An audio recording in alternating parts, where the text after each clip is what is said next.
এক সময়ের India defence একাডেমির শিক্ষক এখন রাস্তার ফুটপাতে ভিক্ষে করছে, দিল্লির অলিগলিতে ঘুরে বেড়াচ্ছে। ইনি হলেন ডক্টর সন্তোষ কুমার, যিনি 1971 সালে ইংলিশে পিএইচডি করার পর ইন্ডিয়া ডিফেন্স একাডেমির শিক্ষক হন এবং সেখানে 3 বছর চাকরি করেন। কিন্তু তাকে পরে সেখান থেকে বের করে দেওয়া হয়। তার একটাই কারণ ছিল, তিনি সেখানে পড়াতে পড়াতে তার চোখের দৃষ্টিশক্তি হারিয়ে ফেলেছিলেন এবং তাকে সেখান থেকে বের করে দেওয়া হয়। एकेडमी खड़कवासला आंखें खराब हो गई तो मुझे बोर्ड आउट कर दिया था। अगर मेरी 15 साल की नौकरी होती वहाँ की तो मुझे 75-80 हजार रुपए पेंशन ले रहा होता।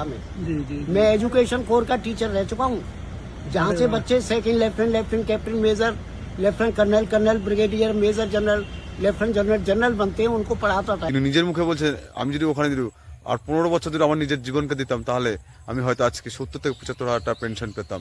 কিন্তু আজ তার পরিণত দেখুন, এখন তিনি রাস্তার অলিতে গলিতে ভিক্ষে করে খাচ্ছেন। তিনি নিজের থাকার ঘরটি পর্যন্ত নেই, তিনি থাকেন রাত্রে আগ্রার একটি মন্দিরের নিচে শুয়ে থাকেন। তখনকার সরকার কি করছে? তখনকার সরকার কি এই চোখে কি এই জিনিসটা পড়েনি? তাকে অন্তত পক্ষে একটা পেনশনের ব্যবস্থা করে দেওয়া উচিত ছিল। কিন্তু তিনি তার যে কর্মজীবনে অন্ধ হয়েছেন, তিনি বাড়িতে বসে তো অন্ধ হননি। আপনারাই বলুন, এই মানুষের সাথে কি হওয়া উচিত?